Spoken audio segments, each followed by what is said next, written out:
Bismillahirrahmanirrahim. Assalamualaikum warahmatullahi taala wabarakatuh. Semua pelajar-pelajar tingkatan 2 yang menonton video ini. Okay, thank you for watching and please subscribe. Kalau belum subscribe please, and then share with your friends. Okay, betul kan ya, belajar lillahi taala, and then also make sure you have this book in front of you. Okay, so kita di bab kedua akhir, iaitu sistem suria, bab 12. Okay, kita dah siapkan sebelum ni kelas yang terakhir, muka surat 261 ya, tentang apakah satelit semula jadi. Bagi kita adalah bulan lah kan. Kemudian macam mana keadaan dan rupa bentuk bumi kalau dilihat dari bulan. Bagaimanakah keadaan dan rupa bentuk bumi berada di bulan ya. So kemudian bumi sebagai planet untuk kehidupan pun telah saya terangkan ya pada kelas yang lepas. Kita lihat muka surat 262 dalam rajah 12.7, dalam muka surat 262 ini ada ciri-ciri bumi ya. Kita ada 6 ciri bumi. Kita akan lihat satu persatu ya. So first, bumi ada air ya. So banyak air ya. Air yang sesuai, yang cukup je untuk semua keperluan hidupan.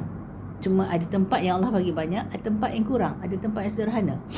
Okey, ada tempat yang memang tempat air lah, macam lautan, sungai, tasik dan sebagainya. Okey, so kemudian kita dapati ciri kedua, bumi ada graviti. Graviti pun elok-elok je tarik kita supaya kita tak tercampak ke angkasa lepas. Okey, supaya kita tak melayang, tak ke mana-mana ya. Okey, kemudian ciri ketiga, okey, selain ada air, selain tarikan graviti, ketiga kita ada cukup cahaya matahari. Kenapa penting? Masa sekolah rendah dah belajar dah. Untuk buat fotosintesis ya. Fotosintesis dia gunakan apa dan apa? Bahan dia adalah air dan karbon dioksida. Tapi mesti kehadiran cahaya matahari dan klorofil. Hasilnya adalah oksigen dan glukosa. Glukosa adalah makanan. Kalau lebih-lebih dibuat, dia akan simpan dalam daun, kebanyakannya dalam batang ada, dalam akar ada, dinamakan kanji ataupun starch. Okey, selain ada cahaya matahari, ada air, ada graviti. Tadi kita lihat seterusnya, keliling bumi ada atmosfera. So, kenapa penting atmosfera? Itu supaya Allah bagi kita hidup kat bumi ni. Keliling kita ada sinar-sinar yang boleh sampai ke kita, yang memudaratkan kita. Ada yang boleh menyebabkan kanser, macam sinaran nuklear dan sebagainya. Kita ada cosmic rays ataupun angkasa lepas punya sinaran ya. Kita ada pada situ ada ultraviolet. Semua tu boleh menyebabkan kanser. So Allah protect kita. Allah lindungi kita. Lindungi dalam segala aspek supaya kita boleh hidup sampai tempoh tertentu. Dan perut ibu kita pun telah dilindungi. Kita belajar form 1 tentang bagaimana fetus atau janin dilindungi oleh ada amniotic fluid, iaitu cecair yang mengelakkan gegaran. Kemudian nak dapatkan makanan macam mana? Sebab dalam perut dapat melalui tali pusat. Okey, oksigen pun melalui tali pusat. Semua disediakan oleh ibu, yang itu Allah telah tentukan. Dan dah makan, dah bernafas, ke mana perginya? Takkan dalam perut tu awak berak, takkan dalam perut tu awak kencing. Okey, dan hembus nafas, tidak. Semua tu dilakukan oleh ibu balik. That's why taat ibu 3 kali baru taat bapa dalam hadis. Tapi bukan kata jangan taat bapa, kena taat dua-dua. Paling utama ibu, jangan kecilkan hati dia. Pada tahap remaja ni, tendensi untuk menyebabkan ibu kecil hati sangat tinggi. Sebab awak rasa nak bebas daripada ibu. Seorang rendah masih berharap ibu, semua nak ibu. Dan mendengar ni rasa macam dia nak sama kawan-kawan. Boleh sama kawan-kawan, tapi apa-apa nasihat ibu itu adalah sangat penting ya. Ibu yang normal, kalau ibu tu ada masalah sini ataupun memang dia sakit lain dan sebagainya, pun kena jaga, kalau boleh jangan sampai dia menangis. Kena jaga dia pula, sebab dia jaga awak masa kecil ya. Okey, seterusnya kita dapati untuk sesuai kita hidup di dunia ni, faktor yang kelima adalah julat suhu sesuai. Tak sejuk sangat, tak panas sangat. Kita Malaysia lah paling best, ataupun negara-negara yang di khatulistiwa ya. Sebab cahaya yang kita dapat daripada matahari 12 jam siang, 12 jam malam, menyebabkan julat suhu kita tak jauh sangat-sangat. Kita best lagi, kita selesa badan kita, dia boleh terima. Tak menyebabkan kalau setengah tempat, bayangkan kutub utara, kutub selatan. Kalau masa dia punya winter 6 bulan tu sejuk gila-gila. Negatif ya. Tengoklah gambar Eskimo tu pakai tebal, pakai berbulu-bulu lagi kat sini, tebal sebagainya. Kemudian tak ada kereta pun, dia naik apa? Slash kan. Naik kereta rusa tu sebagainya. Bila panas pun dia tak panas sangat. Cahaya matahari macam petang kita je. Selama 6 bulan pula. Kita 24 jam, 12. Dia setahun, 6 bulan. Okey. So kemudian tu julat kita sangat selesa. Kalau atas sikit, utara sikit ataupun selatan sikit, ada menyebabkan ada 4 musim. 4 musim dia pun awak rasa seronok main salji sebab awak tengok dalam filem je. Kalau tak sampai, kalau dah rasa dah kejap okey lah 2-3 jam. Seronok main. Balik letih, sejuk, lapar. Kalau dah berbulan-bulan, kadang-kadang setengah negara lama ya. Kadang ada yang seminggu macam tu.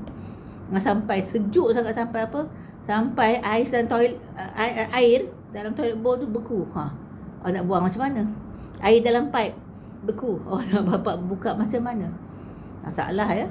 Don't think happy je tengok dalam filem-filem dan sebagainya. Ada kelebihan, ada kekurangan Allah buat. Semua benda kat dunia. Orang pun macam tu. Awak pun ada kekurangan, ada kelebihan. Kelebihan tu kita excelkan, kita naikkan jadi sampai mendapatkan pahala untuk diri kita, untuk kehidupan akhirat. Kelemahan tu kita atasi. Okey, last sekali, yang keenam, mempunyai kandungan oksigen yang tinggi untuk proses respirasi. Yang kita belajar form 1, berapa peratus oksigen?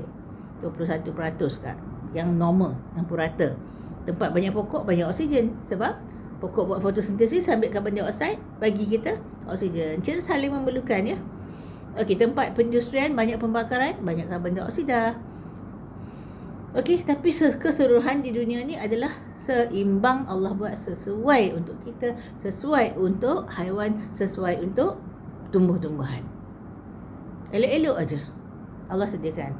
Pernah kata Alhamdulillah? Kalau tak ada ilmu, tak adalah kata Alhamdulillah. Bila dengar ni patut kata Alhamdulillah. Basic je lah tengok. Mata boleh melihat tak?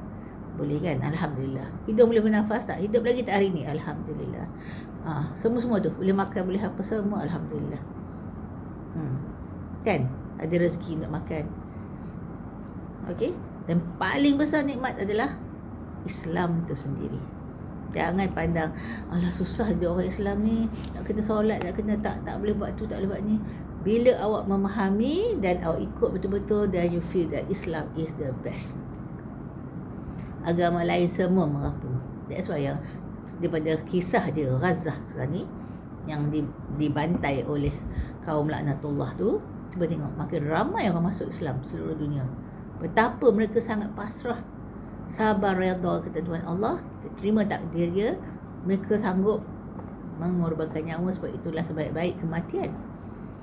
Ya, mati syahid ya. Okey, kita lihat muka surat 263. Kita menghampiri untuk habis bab ni. Cintailah bumi kita. So, kehidupan manusia banyak bergantung pada sumber-sumber dari air. Itu penyebab kat dunia. Siapa bagi air? Allah. That's why saya kata belajar sains boleh meningkatkan iman kita. Boleh mengingatkan kita pada Maha Pencipta. Itu semua adalah zikrullah, ingat pada Allah, pahala. Kenapa dah rebus dengan pahala tu? Sebab itu menentukan kita masuk syurga atau neraka. Tapi bukan bilangan banyak mana pahala tu. Rahmat Allah. Bila makin banyak kita ingat Allah, makin Allah turunkan rahmat dia. Makin kehidupan kita dalamnya Allah redha. Bila Allah redha, insya-Allah masuk syurga. It's not easy ya. Jangan rasa tak apa, kita Melayu. Kita Melayu nanti kita mati kita mengucap juga. Masuk neraka dulu, last masuk syurga. Awak ingat api neraka tu macam mana? Macam air mendidih. Dahsyat ya. So air mendidih pun adalah 100, tak jari boleh setengah jam. Jari je setengah jam dalam air mendidih pun tak boleh. Apalagi kalau kena cahaya matahari yang pembukaannya 6,000 Celsius. Selalu tersilap sebut. Okey, kemudian bayangkan api neraka yang semua api kat dunia ni. Bayangkan kepanasan. Jangan main-main dengan api neraka. Minta Allah jauhkan kita daripada api neraka ya. Banyak saya dengar dia kecil gitu, zaman sekolah lagi, budak-budak kata apa, kata Islam. Nanti akhir kita baca mengucap kita masuk juga syurga akhirnya. Dia ingat masuk syurga akhir tu, dia ingat tu api neraka macam mana. Okey, so kemudian kita lihat pertambahan popular. Kemudian sumber dari apa Allah sediakan, daripada air, daripada tanah. Daripada air tanah tu lah kita boleh dapat makanan kan. Tanah dia yang tumbuhkan pokok-pokok fotosintesis, dapat makanan, dapat bahan pembuatan. Okey, dan tanah kita korek untuk dapat besi, dapat kuprum, dapat macam-macam lah. Bahan-bahan untuk kita buat macam-macam ya, untuk buat besi macam-macam. Awak tahu, buat kereta, buat kalau dapat aluminium untuk buat kapal terbang dan sebagainya lah. Okey, dan penjanaan tenaga. So nak buat tenaga elektrik, memudahkan hidup kita zaman sekarang ni. Kita dapati kita gunakan air, hydroelectric power station, ataupun kita gunakan angin, wind station, ataupun guna matahari, solar, macam-macam lah sekarang ni. Kalau kita belajar dalam bab tenaga ya. Tenaga tu lah memudahkan. Tenaga tu menyebabkan kita nak tengok nak pasang lampu, petik je. Nak masak nasi pun dah basuh-basuh, tekan je. Banyak lagi lah. Handphone pun kena charge melalui tenaga elektrik. Kalau zaman saya kecil, balik rumah nenek saya, gelap je. Malam pun dia pasang pelita. Air pun terpaksa pergi ambil kat telaga. Berbeza kehidupan je. Dalam masa 60 tahun dah berbeza dah. Dah mudah sangat zaman awak ya. So kita dapati pertambahan populasi manusia telah menyebabkan aktiviti penerokan laut dan tanah kian pesat. Memang kita kena teroka laut dan tanah, terutama laut untuk mendapatkan bahan makanan, ikan, tanah untuk penempatan untuk tanam dan sebagainya. Tapi itu semua kena dikawal. That's why kita dilantik sebagai khalifah Allah.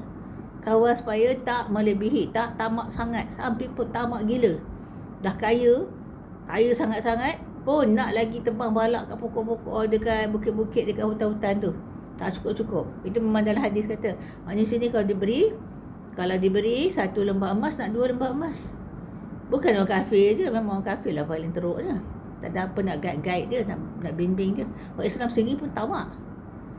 Menyebabkan kerosakan di muka bumi ini. So, adakah sumber bumi yang ada dapat menampung keperluan dan kehendak manusia yang semakin meningkat? Patutnya memang Allah sediakan cukup je. Tapi memang Allah buat ujian lah. Yang kaya miskin. Yang kaya kena bantu miskin. Ada zakat, ada infak. Jangan rasa aku dah kerja keras ni semua aku punya. It's wrong. Dalam Islam betul, segi ada sifat keakuan. Tak mesti untuk awak sendiri ada. Tapi jangan lupa yang bahagian bukan awak punya. Zakat, infak dan sebagainya. Ya? Sebab kalau kita tengok sistem komunis, tak boleh aku. Semua kerajaan punya. So dia semua orang kerja gila-gila kuat-kuat. Lepas tu duit semua kerajaan ambil. Bagi sikit-sikit dia untuk rumah, untuk makan, untuk pakaian. Kalau di China dulu, anak pun seorang je tak boleh lebih. Bayangkan. Dia kawal semua. Manusia pula nak kawal. Allah dah bagi, dia pula nak kawal. Okey? Kalau yang ekonomi bebas pula, terlalu bebas, nak kaya sangat seseorang, sanggup bunuh orang lain untuk kaya. Laissez-faire. Okey, so kita lihat jejak ekologi ialah ukuran kemampuan air dan tanah. Ini segi ekologi ya, kajian untuk memastikan seimbang tu dipanggil jejak ekologi. Ukuran kemampuan air dan tanah menyediakan sumber yang diperlukan oleh manusia. Apa yang keperluan tadi, makanan, minuman, kediaman dan lain-lain, serta kemampuan bumi untuk menyerap semua bahan buangan manusia. So kita banyak sangat bahan buangan sampai tercemar bumi ni. Dengan kehidupan moden lah. Zaman nenek saya tak adalah tercemar. Kalau saya kata tak ada elektrik pun kan, makanan lebih, makanan pun tak cukup sangat. Pada lebih sikit-sikit pun bagi ayam, ataupun dia jadi baja balik campak kat tanah kan. Dia tak ada nak mencemarkan lah. Kalau kat daun-daun kering pun dia bakar balik, jadi baja balik. Tak adalah plastik-plastik banyak zaman kita. Memang mudah hidup, tapi itulah mencemarkan alam. Lalu menghasilkan semula sumber sesudah mereka menggunakannya. Jejak ekologi satu lagi merupakan ukuran nisbah sumber bagi 6 kawasan tempat ya, iaitu kawasan ini 6 bahagian ya. Pertama, jejak karbon. Cukup tak pokok untuk buat karbon fotosintesis, untuk guna karbon dioksida, bebaskan oksigen. Kemudian bila benda-benda yang mereput jadi karbon balik. Apa-apa yang mati karbon balik. Sebab kita asas kita daripada makanan tadi kan. Karbon, hidrogen, oksigen ialah glukosa. So kita mati jadi karbon balik. Sama fit. Macam-macam lah. Dia banyak tadi. Kita mesti tanah. Sebab memang kita jadikan daripada tanah. Kulukum min Adam wa Adam min turab. Okey, kemudian kawasan binaan. Janganlah main toreh saja kat tepi bukit. Buatlah kajian. Kau curam sangat jangan. Nanti tanah runtuh. Okey, kalau kawasan rendah sangat pula kan nanti banjir. So tu semua kena buat kajian sebelum dilaksanakan. Tapi masalahnya rasuah.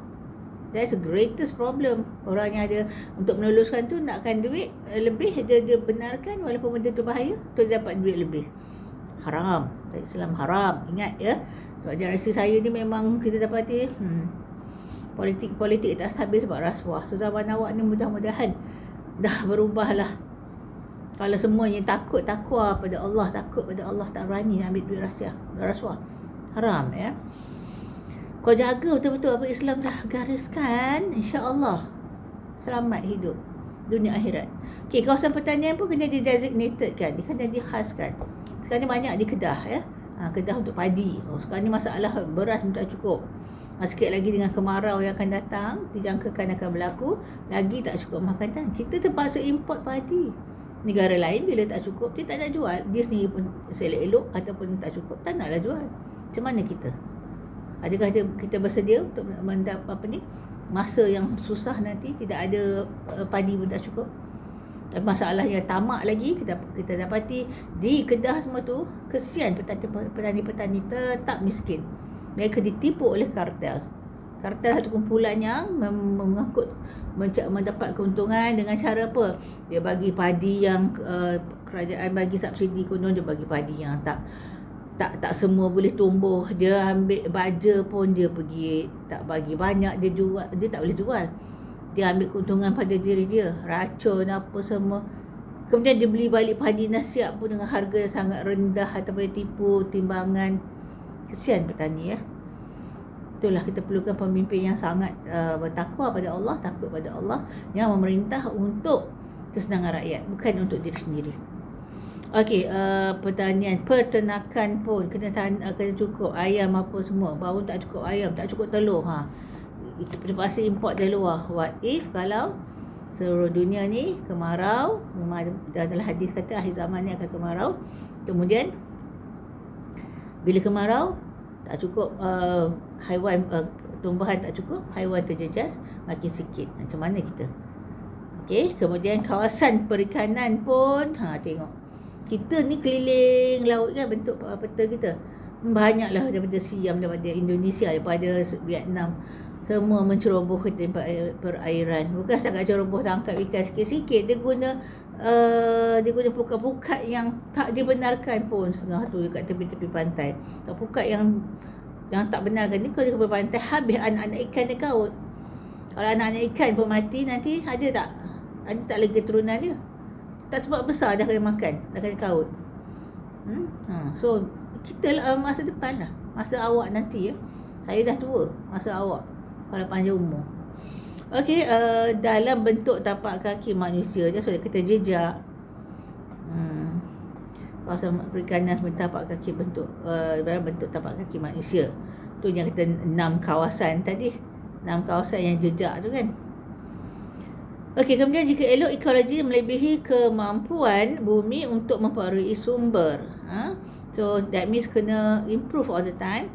Bumi akan kehabisan sumber. So kita punya gas and oil yang banyak kita gunakan sekarang ni, satu masa nanti akan habis. Tu yang banyak tukar solar pada tenaga angin dan sebagainya.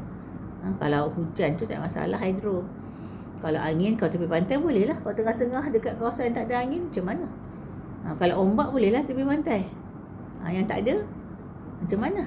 So that's why kita kena sentiasa membuat kajian. That's why orang Islam kena ada ilmu. Kalau tak ada ilmu macam mana? Kalau tengoklah sekarang ni ke tempat pergolakan di Asia Barat tu kan, dengan dia punya penceroboh tu, dengan dia punya mekahbah, dia punya kereta kebal, dia punya teknologi yang keempat dunia terbaik rasanya. Tapi orang Islam ditindas bertahun-tahun. Penjara terbesar di dunia di Gaza tu. Tapi Allah bagi otak dia orang. banyak universiti, hebat orang-orang Palestin. Dia orang boleh buat senjata yang memusnahkan kereta kebal. Patut tak boleh musnah. Bayangkan tebal ni dinding besi je. Lepas tu dah lah tentera dia pengecut. Kita punya kesayangan mujahidin, kesayangan yang berjuang di hadapan Allah tu boleh panjat atas kereta kebal, tarik aja orang apa ni, orang-orang kafir yang jahat tu, yang laknatullah tu, macam menangkap ikan dia tarik. Hebat, subhanallah. Tapi ada yang mati syahid. Memang dia nak mati syahid, kematian terbaik. Bila mati tak mati, hidup sisi Allah tu janji dalam Quran. Percayalah. Yang orang lain mati seksa. Okey, so kemudian kita dapati seterusnya, empat sumber bumi akan kaya pasal sumber dah. Jejak ekologi berbeza daripada sebuah negara dengan negara lain. So lain negara lain. Some countries really need lots of tenaga elektrik memanaskan negara di musim sejuk macam di utara atau selatan. Kita ni tak payah nak panaskan. Memang dah panas dah, siang malam dah selesa. Cuma siang je kita nak sejuk sikit, kita pasang aircon. Sebab dah manja dah badan. Zaman masa kecil tak ada aircon ni, elok je. Mandi tak adanya air panas, air sejuk je. So saya duduk kat tapah tu. Kalau pagi sangat sejuk air dia. Biasa, okey je, elok je. Dan Cayan Malif tu tak mandi. Dia orang tak mandi. Kalau mandi terpaksa boil air. Dia orang tak tahan. Kita orang Melayu dulu elok je mandi sungai sejuk pagi pun. Sekarang badan dah manja. Okey, muka surat terakhir untuk bab 12, jejak ekologi, ecological footprints. Kita akan dapati untuk mengukur kadar penggunaan sumber bumi dan penghasilan bahan buangan oleh manusia. Kemudian kita lihat tengah-tengah tu dibandingkan dengan Okey, tengah-tengah adalah penempatan dan semua rumah semua tu, dan kita berarti dibanding dengan kemampuan bumi menyerap bahan buangan manusia dan menjana sumber baharu. Kita lihat belah kiri, sumbernya ialah jejak karbon. Apa kita buat mana dulu? Sebab dia nampak dia dikitar. Sumber kepada guna, kemudian semua bahan-bahan, dia turun bahan buangan, kemudian dia turun lagi, dia macam berkitar kan. Tu saya kata constant dia, tetap dia apa yang dekat dunia ni. Allah tetapkan. Kalau banyak sangat sampah melebihi bumi ni macam mana? Ataupun banyak sangat air. Sekarang ni air dia elok je. Sampai secukup-cukup. Yang dalam tasik laut, sungai terserap, tersejat, naik ke atas, turun sebagai hujan. Kemudian turun sebagai hujan batu, turun sebagai salji di negara tertentu. Dia kitar je, pusing yang sama. Kan? Kemudian tanah pun cukup je. Apa lagi? Semua tu dia memang cukup Allah buat. Cuma dia punya distribution, dia punya pengagihan dia banyak sikit lain kawasan. Itu sebagai ujian hidup lah. Kalau tak ada ujian tu macam boring je hidup kan. Tak boring, kemudian tak bersyukur lah. Sebab senang je hidup. Tak bersyukur So Allah tak bagi kita rasa ada Tuhan, ada Maha Pencipta. So kita lihat belah kiri tadi, ambilkan 12.9 ni. Cuba lihat footprint gambar bawah dulu before kita tengok atas. 1961, tahun saya lahir 1961. Kiralah dah tua dah saya ni. 1961 kecil je tapak kaki. Sebab manusia tak sebanyak. Sekarang 1985. Zaman saya dah dewasa, dah ada anak dah besar lagi. Okey, tahun 2012. Apa tahun lepas? 11 tahun dulu 11 ke 12 tahun dulu. Lagi besar keperluan. So kita lihat sumber dia. Kita lihat dari bawah jejak karbon. So tengok gambar dalam daun tu ada rumah-rumah. Okey, so untuk dan juga kawasan pembinaan. So dua-dua ni akan hasilkan tenaga dengan pertempatan. Belah kiri. Belah kanan yang mesti ada juga kat alam ni hutan. Tak ada hutan, kepanasan kita. Okey, hutan, kawasan pertanian dan peternakan. Tengok gambar lembu tu, nampak. Sekali imbas tak nampak kat daun ni. Tadi rumah pun sekali imbas tak nampak Okey, jejak karbon tadi hutan lah.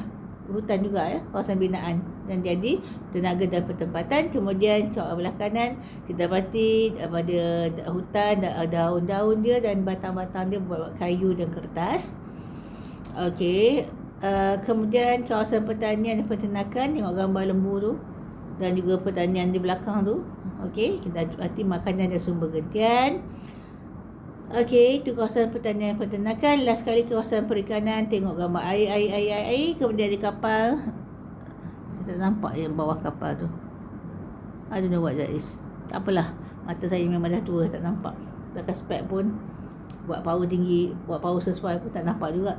Itulah limitation. Dah bertahun-tahun Allah bagi mata saya sempurna, boleh nampak dengan jelas, jauh dekat. Boleh sampai masa dah tua, terpaksa lah. Syukur je lah. Dah lama sangat dah menikmati mata. Menikmati menikmati menggunakan mata untuk pelbagai kegunaan. Okey, so gambar kapal tu untuk kapal nelayan tu, untuk menangkap makanan laut ya. Okey, so bila kita buang, tengok daripada 1961 footprint tadi, daripada kecil, 1985 makin banyak buangan, 2012 makin banyak. Okay, so that means you can start answering latihan informatif 12.1. Then you read 265. Tengok dia punya peta tu, peta minda. Dia bagikan kepada apa-apa, tengok sampai bawah. Faham kan? Kalau tak faham, dengar balik ataupun baca balik. Kalau rajin baca balik, tak rajin dengar balik. Mengkaitkan semuanya. Okay, so lihat surat 266. Itu awak kena buat sebagai latihan untuk memeriksa, untuk check diri sendiri faham ke tak. Page 267 juga ya, so buat. So nanti the next class, the last class ialah bab 13. I hope to finish off meteoroid, asteroid, comet, apa bezanya tiga-tiga ni dan apa jadi kalau dia berlanggar dengan bumi ya. So selain jasad je, selain suria, kita ada planet, kita ada juga bulan-bulan tertentu tu, all the 8 planets, dan juga ada 3 lagi jasad-jasad yang akan selepas yang dikaji, iaitu meteoroid, asteroid dan comet. Okey, nanti kita sambung muka surat 269 pada kelas akan datang dan mudah-mudahan saya harap kita boleh habiskan lah. I just hope one more class lah, saya pun dah letih dah. InsyaAllah boleh one more class. Okay, thank you for watching. Subscribe kalau belum and share with your friends. Mudah-mudahan dapat bermanfaat, dapat membantu untuk ujian akhir tahun ini. Okay, sebab kemudian supaya awak punya asas untuk sains adalah baik, supaya nanti bila buat sains stream awak tak ada masalah sangat yang asas. Okay, kalau tak mampu juga dah tertulis takdir awak tak buat sains stream, tak apalah kan. Tapi at least ilmu tu ada ya, kita melihat kebesaran Allah melalui ilmu-ilmu yang wajib untuk orang Islam. Kalau matematik fardu ain tau untuk belajar tapi fardu sains fardu kifayah. Kalau tak ada orang belajar langsung tak boleh. So yang engineer yang dekat Palestin tu dia belajar, dia boleh buat sendiri senjata-senjata ya. Sebab dia bukan disekat, tak boleh semua benda tak boleh. Dahsyat tak dahsyatnya, tak ada air hujan pun tak dibenarkan oleh si laknatullah tu. Kesian dia kan. Elektrik tak je kita 24 hours. Kadang-kadang seminggu bila air pun tak hari-hari. Pagi pun sikit-sikit. Tak ada air hujan, tak boleh. Tak boleh nak bayangkan lah. Seksa hidup dia orang. Tapi dia orang dah tahu, dia orang nak kan syurga ya. Cuma mengharap untuk mati syahid. Walaupun tentulah sebagai manusia, kalau mati adik, kakak, abang, mak, bapak nangis. Kadang habis 100 satu keluarga hilang. Hancur. Kena bom mati semua. Doktor pun dia bunuh. Hospital pun dibom. Hospital je, sekolah-sekolah, rumah-rumah biasa. Tak faham dah. Dah kalah haiwan dah yang penjahat-penjahat tu. Okay, that's all for today. Please subscribe kalau belum. Okay, kemudian as usual jaga solat 5 kali sehari. Okay, itu yang pertama akan dihisap nanti. Okay, kemudian also taat ibu bapa kerana redha Allah, tak pada redha ibu bapa selagi mereka tak suruh maksiat. Hormati guru-guru, orang tua dan sayangi yang lebih muda. Okay, and also supaya cantik akhlak kita di mata Allah dan di sisi Allah dan mata manusia jugalah, insya-Allah. Okay, so jangan lupa doa boycott tu, mana boleh boycott lah. Supaya dia orang sekarang ni dia orang dah makin kurang pendapatan kerana satu dunia dah marah ya. Okay, so boycott dan juga infak. So mana boleh ada duit kita sikit-sikit yang mampu kita sedekah. Itu simpanan kita untuk diri kita akhirat besok. Nampak macam hilang kat dunia ni. Tapi Allah janji kau sedekah datang balik banyak. Tapi yang bagi tu untuk simpanan kita. Kau tak apa kita simpan kat akhirat. Selain pahala dan sebagainya, itulah sedekah kita ya. So okay, that's all for today. Assalamualaikum warahmatullahi taala wabarakatuh. Subhanakallah wa bihamdik.